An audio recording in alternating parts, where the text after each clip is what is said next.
Selamat sore para netizen dimanapun kita berada, salam inspirasi bagi kita semua. Ini cukup menarik sekali ya, setelah muncul spekulasi kehangatan dan kepanasan terhadap rezim-rezim hari ini begitu kan, bahkan kebakaran jenggot antara Surya Paloh dengan versus Pak Jokowi. Ini banyak sekali spekulasi, bahkan tak main-main Nasdem bakal jadi musuh kalau menterinya dicopot Jokowi. Ya pasti ada sakit hati, tapi di satu sisi Pak Jokowi tidak mungkin selamanya berada di presiden, tapi Pak Surya Paloh pasti selamanya berada di partai Nasdem. Kira-kira seperti itu begitu. Dan bahkan komentar-komentar netizen sangat pedas sekali seperti ini. Ini komentar-komentar netizen, tak main-main Nasdem bakal jadi musuh kalau menterinya dicopot Jokowi. Mantap, haha. Ada rahasia apa ini? Bongkar, ini banyak sekali. Sangat kecil kemungkinan Jokowi berani berperang melawan Nasdem, terlalu kuat posisi Nasdem atas Jokowi. Bahkan melawan PDP juga Jokowi ragu-ragu, itulah kenapa Jokowi menyodorkan Ganjar sebagai alternatif Puan yang memang tak akan bisa menjabat apapun kalau tidak digendong. Kata Pandana Baban, Surya Paloh punya bakat membalas. Opung aja pernah mau diajak duel 1 lawan 1, kita rakyat oposisi cukup siaga saja. Kalau politik memanas dan rusuh, ya bagus, itu tandanya rezim lagi bunuh diri. Pasti Nasdem tahu kebobrokan rezim Jokowi, jadi nggak sabar dia bongkar sama Nasdem dan lainnya begitu. Nah gitu dong, dari kemarin-kemarin kemana ini? Permusuhan dari politik bagus bagi rakyat daripada semua bersekongkol di dalam kekuasaan. Mending hantam-hantam saling menguak kebusukan ini. Haha. Seketika kader Nasdem jadi Nasdrun, buzzer memang keren. Cuci otak setrika di mana sih para buzzer ini? Banyak sekali yang mengkritik, ada pro dan ada yang kontra begitu.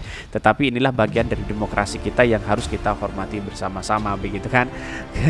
Bahkan gelar tikar siapkan kuaci. Cukup jadi penonton yang budiman diiringi dengan doa negeriku dilindungi oleh Tuhan Yang Maha Esa. Bahkan ini bagi gerombolan otak separuh Nasdem itu sudah jadi musuh saat gandeng Anies ini. Ya benar kayak gitu, mending ikut PKS dan Demokrat jadi oposisi, lebih jelas kelaminnya di mana. Gue lebih yakin banyak yang akan respect ini. Bagusnya keluar dari koalisi, janjimu palsu. Berdirilah dengan tegar di garda perubahan bersama PKS dan Demokrat. Surya Paloh punya kartu traf dugaan kecurangan Pilpres 2019 yang diumumkan jam 2 dini hari. Ya Pak Surya Paloh itu sudah pemain lama begitu kan. Politiknya tidak bisa diragukan lagi begitu. Seharusnya Pak Jokowi memberikan apresiasi begitu kan kepada Partai Nasdem. Ini sangat luar biasa sekali begitu. Dan bahkan Surya Paloh ini ketahui terhadap apa karakter Pak Jokowi hari ini dan pemimpin-pemimpin rezim ini begitu kan. Bahkan terus apa masalahnya? Tahu sudah banyak juga memusuhi. Ini banyak sekali begitu. Dan bahkan semoga bukan gertakan. Mari kita tonton seberapa hebat Nasdem ini. Karena mau aku mikir kerja aja ini. Politik itu jahat bro. Kawan bisa jadi lawan, lawan bisa jadi lawan. Dunia pewangan. Ini banyak sekali begitu. Tapi inilah politik kita begitu. Berspekulasi di partai tidak menjadi masalah, dalam dunia pemerintahan tidak menjadi masalah. Yang terpenting adalah kita membangun satu tujuan bersama-sama, kan kira-kira seperti itu begitu logikanya. Dan bahkan banyak sekali yang mengkritik begitu. Kalau nggak dicopot tetap dukung Jokowi dan menikmati kue kekuasaan ini. Bukan aja rahasia dicebong tuh Pak Surya Paloh, biar kami sebagai rakyat tahu kenapa dia bisa menang pemilu tahun lalu ini. Diancam Eropa saja didepin, apalagi cuma Paloh ini. Sekelas si Jambre, Surya Paloh mah nggak ada apa-apa, kagak ada takutnya Jokowi wong Putin, Biden dan Presiden Uni Eropa, kata siapa begitu kan. Serius dong jadi musuh beneran, lebih cepat, lebih baik dan rame kagak edan. Banyak sekali yang mengkritik mereka begitu. Ayo Nasdem, bongkar saja apa yang Anda tahu, cerita tentang sekumpulan orang-orang yang satu meja berwajah tegang. Wajar saja Nasdem bersikap partai pertama pengusung capres kan di periode pertama dan berjuang, sementara saat itu partainya masih ragu-ragu. Ngancem akibat ketakutan hilang kursi empuk menteri tidak menjadi masalah. 2 menteri hilang, 3 menteri tidak menjadi masalah bagi Surya Paloh begitu kan.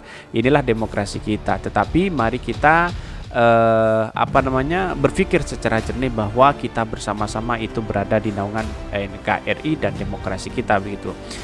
Mudah-mudahan SP mau buka misteri wajah murung di lokasi nobar hitung KPU, ekspresi nggak bisa dibohongi, menang kok murung usam mukamu. Ini banyak sekali. Tetapi mari kita baca terlebih dahulu beritanya seperti ini.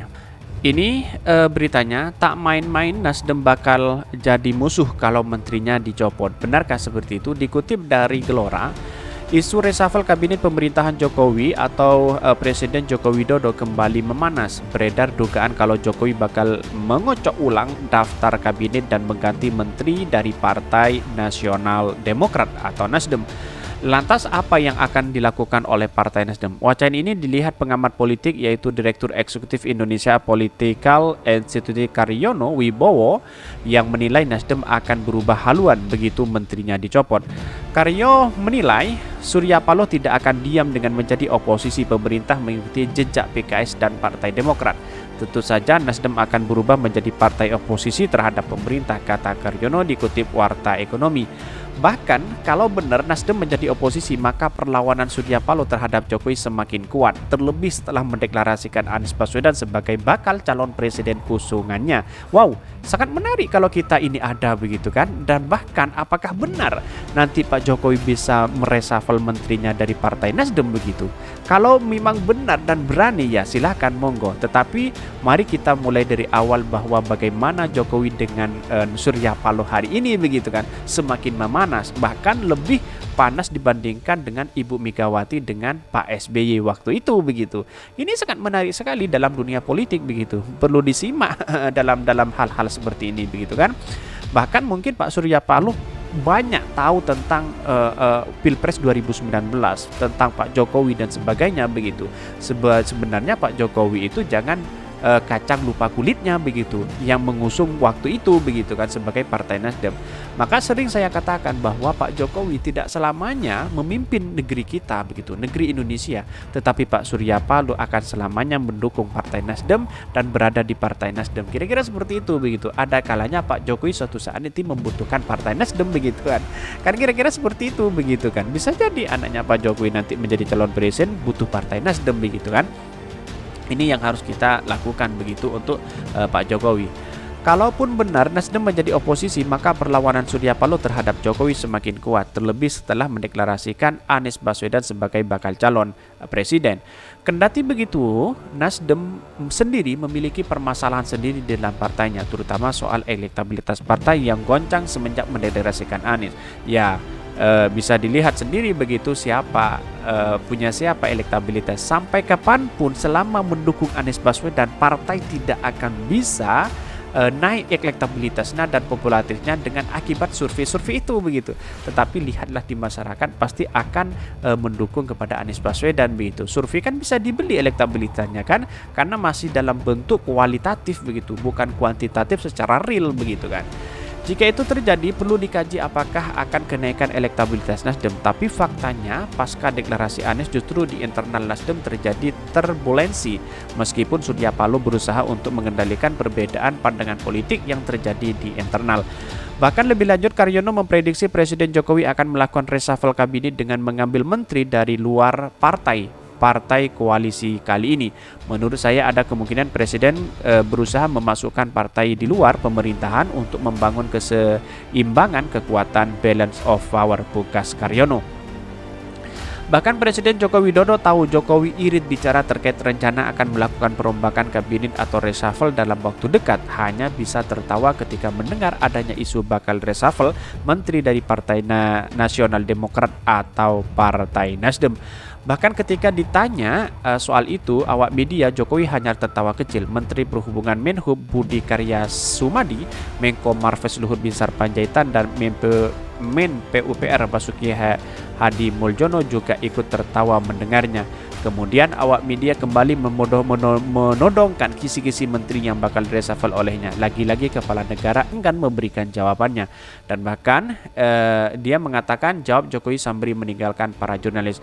Untuk saat ini terdapat 3 menteri yang berasal dari Partai Nasdem, yakni Menteri Komunikasi dan Informatika Kominfo, Johnny G. Plate, dan Menteri Lingkungan Hidup dan Kehutanan MLHK Siti Nurbaya Bakar, dan Menteri Pertanian mantan Syahrul Yassin Limpo. Ini menjadi catatan penting kepada demokrasi. Apakah memanas antara Surya Paloh dan Jokowi? Kita tunggu saja selanjutnya nanti, begitu kan. Dan bahkan menurut saya pribadi ya tidak menjadi masalah begitu. Inilah karena Partai Nasdem mendukung Anies Baswedan, mendeklarasikan Anies Baswedan, berbeda pandangan dalam dunia politik dan pemerintahan. Apakah ini yang harus kita lakukan menjadi permusuhan besar begitu kan? Tidak boleh seperti itu, karena nilai-nilai demokrasi kita mengajarkan tidak seperti itu begitu kan. Tetapi inilah bagian dari politik, bagian dari demokrasi kita yang harus kita hormati bersama-sama. Terus semangat Partai Nasdem untuk bersama koalisi perubahan. Kita tunggu saja deklarasi Anies Baswedan bersama wakilnya nanti, insya Allah akan segera terwujud. Mungkin itu yang kami sampaikan. Tonton terus channel Hodari Podcast Rakyat ini karena ada berita-berita menarik dan viral setiap harinya. Salam para netizen, salam inspirasi bagi kita semua. Jangan lupa di subscribe channel YouTube Hodari Podcast Rakyat ini.